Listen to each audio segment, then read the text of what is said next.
Hello, I'm Tom Walski from Bentley Systems, and I'm here today in my capacity as a member of the Water Distribution System Analysis Committee as part of our Water Distribution System Analysis History Project, where we're interviewing a lot of people who have been highly involved in the water distribution field over the years, and we want to capture their experience as part of our history project. Now, today we're recording this in Exton, Pennsylvania, which is the date today is 6th of February 2017. Our interviewee today is Bob Mankowski from Bentley Systems. Bob is someone who you may not have come across at a lot of the conferences and all, but he's been a very influential person in the direction of software for water distribution system analysis. And it's going to be interesting to get a different kind of perspective than some of the other speakers. So I'll start off with the first question, Bob, since a lot of our people came out of the faculty research side of things, and you've been in software production, but you also know a lot about the engineering and the business side of things. How did you get involved in water distribution systems anyway? I know you went to Drexel. Did you specialize in water at school, or is it something you picked up in your early career? Yeah, so Tom, yes, at Drexel University, I was a civil engineering major, and I did specialize in hydraulics and hydrology in my senior year. And I've always loved studying water engineering and getting involved with that. And then I was interviewed on campus. I did interviews on campus and ended up interviewing with the Los Angeles Department of Water and Power. And after graduation, moved out to Los Angeles and worked with them. For about how long, and what did you do in terms of water distribution system modeling at that job? Anything on hydraulics? Okay, so when I went to, one of the things that attracted me to the opportunity at the Los Angeles Department of Water and Power was that there were a number of different sections in the department that were looking for candidates and looking to hire people. And so I really went out there with multiple opportunities, and they were not in modeling. So when I went out there, I actually worked in the field. So my first job was was as an inspector on pipeline rehabilitation projects. So we were doing cement lining projects in all across the city. My section of the city at first was what we called the Central District. So it's in the center of LA, and that was my first job there. But then after doing that for about a year and a half or so, I moved into the office and became part of the distribution services section. And what we did there was plan and design mainline replacements and extensions. And so as part of that, I really started to get introduced into hydraulic modeling and the use of software to perform the models for the planning and design. Now, my particular role was not in use of the software, but that's when I first was introduced to it. And I was there in that section for about 3 years. So a total of, about four years in the Los Angeles Department of Water and Power. Okay, so at that point you just decided that you want to become a software developer because you liked the software side of things, and or did you want to just get back home to the East Coast? How did you go through this change of careers? Right, so actually it turned out that I could do both, and both were of interest to me. So I did, I'm originally from New York, and I wanted to return to the East Coast, but I've always had a love of software and computers. From my earliest childhood, I can remember Commodore 64 and other types of computers that I got involved in, basic programming in high school. So I always loved that, but for whatever reason, didn't decide to pursue that in my college education. I pursued civil engineering, but I always loved software development. So while at the Department of Water and Power, like I said, I got involved with the distribution services section, and they were using two different tools for doing hydraulic modeling. One was a tool they built in-house called PC Hands. PC, of course, standing for personal computer. Hands was the hydraulic analysis network design system. And that was something that was developed in-house on DOS and it was a very basic tool for doing steady state analysis of the water network, and they would use that to design mainline replacements and upgrades. We were also, though, very early adopters at the time, this is in the early 90s, of Hasted Methods CyberNet program. And so there was a smaller group of individuals who were using that for sort of larger modeling studies and so forth. So I got involved in both of those, and I said, you know what, here's an opportunity for me, while I was still at LA, to actually do some software development on the side. So I did some stuff and brought it in. I was actually at home. I had a Macintosh computer. And so I went home after working at LA for the day. I'd go home and start programming my hydraulic analysis software for fun. And then I brought it into the department one day and showed them sort of my replacement of PC hands in the Mac. So instead of a DOS environment where everything was just text input and text output and so forth, I had a graphical program on the Mac that you could draw a network, and I showed that to them. But then I had the opportunity, the department was downsizing actually in 1995, and so I had some incentive to leave the department besides the family incentive back here. So I took that opportunity, and it turns out that Hasted Methods headquartered in Connecticut, in Waterbury, Connecticut, and was about an hour from where I grew up in New York. So I contacted them and said, hydraulic modeling and software development is my passion. My education is civil engineering, and I work for a water system. And I thought that they were the perfect place to combine those passions and interests, and it turned out to be the case. So you started at Hasted Methods as a software programmer, developer, and then you moved up to supervisor, or how did you go? No. So like I said, programming was my passion and hobby. I would go home and do it at night. I was not a good programmer at first. I was self-taught, and I came to the Hasted Methods interview saying, hey, I want to be a developer. And they looked at my code and said, no, you're not really a developer. You're not qualified to be a developer. But you can start in our engineering support group if you're interested in that. And I said, fine, absolutely. I wanted to be a part of Hasted Methods and what they did and somehow make that part of my life. And I figured once I'm there, maybe I can work my way into the software development side of things by becoming more educated and learning what they're doing and so forth. And that's exactly what I did. So I started in engineering support, helping people with their CyberNet models, understanding the results and so forth. But then within about 6 months, I got involved with the WaterCAD project, which was the first Windows standalone version of a hydraulic modeling software package. And my role in that was multiple-fold, really. There were multiple facets to it, but I was the product manager, and I also did some software development. I wrote some code for that first version. Okay, and then you basically became in charge of that group, right? After a very short time. Well, it seemed like a long time. It wasn't that many years, but yeah, absolutely. After a few years, started to get more involved in managing the projects and managing some of the work of others, and I became what we called the Director of Operations for Research and Development. So yeah, I moved into a management role. Still, it was a small company, so I was still a working manager, still wrote a lot of code, still did a lot of product management, but also was the director of the group. And then actually in 2004, I was the chief technology officer. Okay, that's moving up pretty well in your career. How have you seen software development change? Because originally it started off, Hasted Methods used Smalltalk, and that was one type of programming. Then we went to other types, and now we're into .NET. How have you seen that evolution happen? Yeah, so there's a lot of change in the software industry, of course, over the last 30 years, 40 years or so.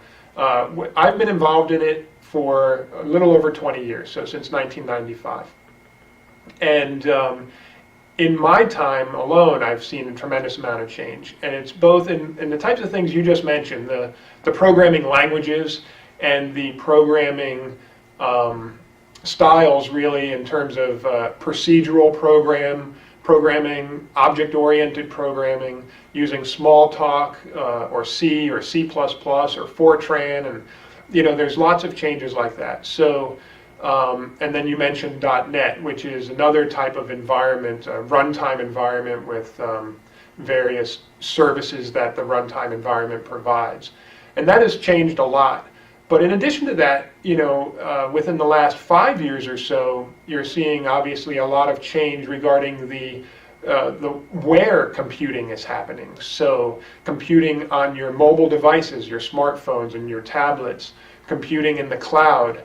And these are tremendous changes that have taken place in just the last few years, really.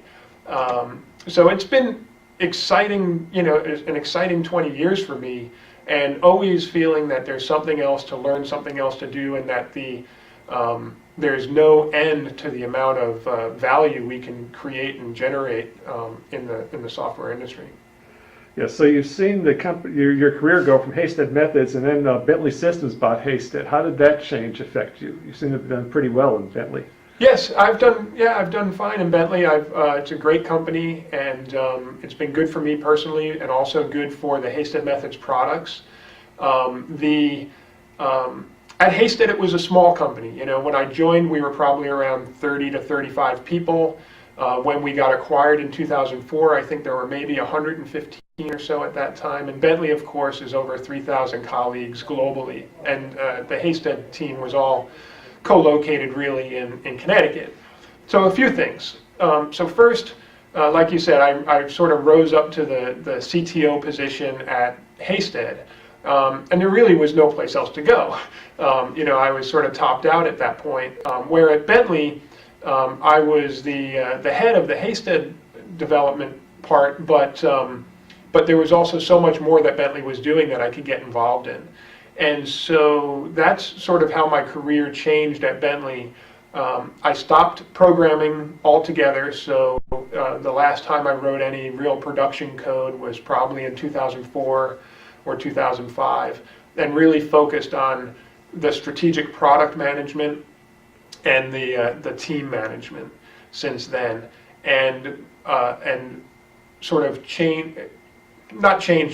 added different types of products to the portfolio that I was responsible for. So after almost immediately after joining Bentley, I gained responsibility for something called Bentley Water, which was an existing product, and they needed, it made sense to join that in with the rest of the Hasted team and the Hasted products. And then it grew from there into the general GIS and geographic, geospatial products, and then into civil and others as well. And now I'm involved in asset management and what we call our asset performance product line, AssetWise. Okay, most of the people we've interviewed so far are either engineers in hydraulics, they're researchers, or a few of them might be business side, working on the business side. You seem to be one of the few people who have covered all three of those aspects. How do you manage to juggle those three sides of your career? Well, I have the advantage of, I'm a generalist, so I'm not an expert in anything, but I'm pretty good at a few things, and sort of that's how I think just my personality and my strengths are in learning things but not really becoming an expert in anything. So I think that's why, like I said, with software development, I'm always intellectually curious, I guess is the way to put it. So I enjoy the engineering, I enjoy the software development, and I enjoy the business side. And there's always so much to learn in all three areas that it's really kept me going for all these years and enjoying myself. Now the way I juggle it is by surrounding myself with a lot of experts in these areas, right? So we have really great software, computer science folks that do the software engineering and the software development. We have great civil engineers and other, hydraulic engineers and so forth that are part of the team. And we also have folks that are specialized in business as well. And I'm just, versed enough in all these areas to help guide and direct and form as sort of a keystone in the team. Yes, because a lot of people, they think of Bentley Systems, they think more of people like me or Zhang Wu who go to conferences and write papers and stuff like that. And they don't really realize that there's somebody like you behind the scenes that really makes this whole thing work and tie this whole thing together. About that, as far as research is concerned, I mean, your papers that you publish have basically been things that either Zhang or I have written, and you've been one of the other authors. You really haven't gotten involved with research for its own sake, but you're the guy behind the scenes that actually makes real software work. How do you see the difference between things like the commercial software and academically developed research? Yeah, so you're right. I think that one of the things I bring to the table is although my practicing engineering experience was fairly limited at the Los Angeles Department of Water and Power for just 4 years before getting into software development. I worked in the field. I went down in the ditches. I've looked inside of pipes, and I understood how things were put together and how they work and what the practical side of the business is. Then I worked in the office and used hydraulic models and the results of hydraulic models to drive decisions in terms of how we either rehabilitate or replace or extend our system. So I think that one of the values I bring to the table is not just, and I don't have an academic background, I just have a bachelor's in civil engineering, so I don't have a higher level education. So really for me, it's a matter of leveraging that experience into the software so that the software can really meet the demands of the real world.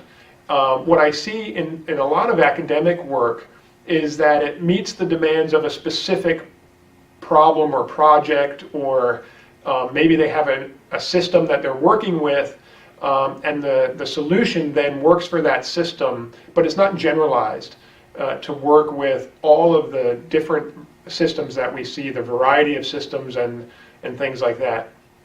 Another major difference is that in academic work, the authors of the software are also generally the users of the software and the only users of that software to solve that problem. Whereas what we have to do as commercial software vendors is make it usable by everybody. And really, I think that's one of the things that Hasted Methods really did in general was a pioneer in bringing hydraulic modeling to the masses of civil engineers. And really it started way before I got involved in the 70s, late 70s, early 80s, in mainstreaming the software by taking it off of the mainframes and putting it on PCs, those earliest PCs. And that's sort of how that company grew and how it continued to grow, was in making this software and these techniques accessible to all the civil engineers and all the folks that needed to do modeling. Very good. Yes, that has been a big change in the industry over the years. I can remember punch cards and things of that sort. Well, you're not that old yet. I've seen them, but I've never used them. What about in your business side? What do you have to say about the competitive environment for software, water software in particular, especially comparing commercial software with quotes, and I'm using finger quotes here, free software? Yeah, it's a very healthy competitive environment, which I think the industry should be grateful for, because by having multiple healthy competitors, we really are moving the state of the art and the state of the industry forward because of that competition. So it's great. It's obviously a global business, and there are different needs across the globe. So we also, although we compete with a few companies like Bentley that really serve the entire world, so you can find our software in use everywhere, there are also then lots of folks that focus on a specific country or region or problem in a specific type of area that we compete with as well. So a really great, healthy, competitive environment. Now you mentioned sort of the free software, the quote-unquote free software that's out there. And of course, there's no such thing as a free lunch, so we're paying for that. It's just not clearly visible how we're paying for it, but we're often paying for it through our tax money and the contributions there, but also just in the time that we have to invest as engineers to use those free products, because they're often not as well developed in terms of the way the user experience is developed, the integrations with other systems, and that's what we're finding a need for now more than ever, is integrating the hydraulic modeling into the broader enterprise solution. Okay. So while you haven't done a lot of papers or shown up at a lot of water conferences, No. you have a lot of patents. You want to tell us about getting patents in the water software industry? Sure.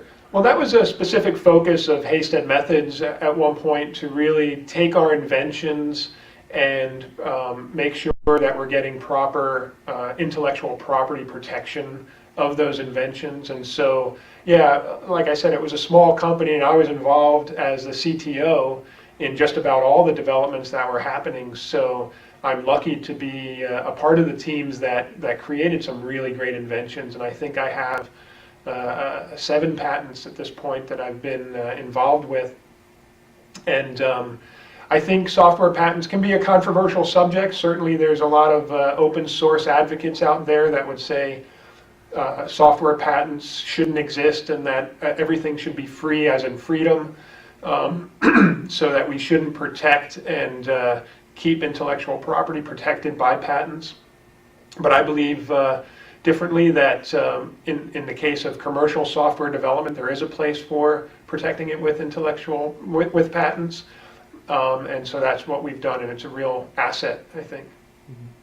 Yes, and commercial companies bring a lot extra to the table beyond what the free software does, as far as quality assurance and tech support and documentation. Yeah, absolutely. I think there are oftentimes communities which will support a free product, but they don't generally have the dedicated staff to do like support or the quality assurance, which you mentioned, which are obviously very important functions when we're developing a product for the market that you have to have.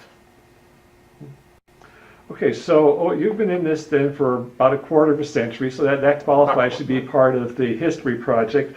The other part of the history project is, what do you see going forward? Right, so the future history of this industry. Well, I think we see the transitions happening now, and I think we'll see more of it to come. It'll become more mainstream, but hydraulic modeling had often been the domain of the planner, and the capital planning, and looking at system planning, and the 5, 10, 20-year horizon, and how a system needs to adapt to the changes of its environment. And those are offline studies, and you produce these plans. But what we're seeing, and have seen over the last decade, is much more how hydraulic modeling becomes an integrated business function within an organization, and how the results from hydraulic modeling can help drive these business decisions in real time or near real time. And so we're seeing a lot of integration with SCADA, for example, to bring in the real-time boundary conditions for the model, so that you can predict what's happening in the near future of your system. Also using, obviously, the historical data from the SCADA to help calibrate the model. And I see more of that. So there's some great examples out there today where folks are using hydraulic modeling in a real-time or near real-time environment to help drive business decisions to do a couple of things. Utility owners are often, their goals are to improve their level of service and make sure that this critical commodity is delivered, that it's reliable, and that the risk is managed, but also obviously trying to reduce the cost and manage the cost of that, delivering that again, critical commodity to its users. So I think that they're seeing more and more of the value of having hydraulic models help drive those decisions to reduce their cost and improve their service. And I think we're just going to continue to see that happening. Of course, I also see a trend from a computer science perspective in that market, IT market, a trend towards cloud computing. And I know there's a lot of utilities out there today that are concerned about putting their data in the cloud or managing their water models with cloud-based software. And I appreciate the concerns there, but that is changing as well. And I think we're going to continue to see that trend towards more and more hosted systems where the users don't have the software locally or they don't have their servers locally, but those are being managed by organizations like Microsoft, in their Azure cloud, and that's one of the partners of Bentley that we use to host our cloud services. So I see that as, 25 years from now, they'll look back and say, I remember when we used to do it this way, and now everybody's in the cloud, and I think that'll be part of our future history. Okay, great. Well, thanks a lot, Bob. I appreciate you're taking the time out to be interviewed and providing a different perspective than from a lot of the other people we had interviewed here. So thank you for your time, and appreciate your sitting here and answering my questions. You're welcome, Tom.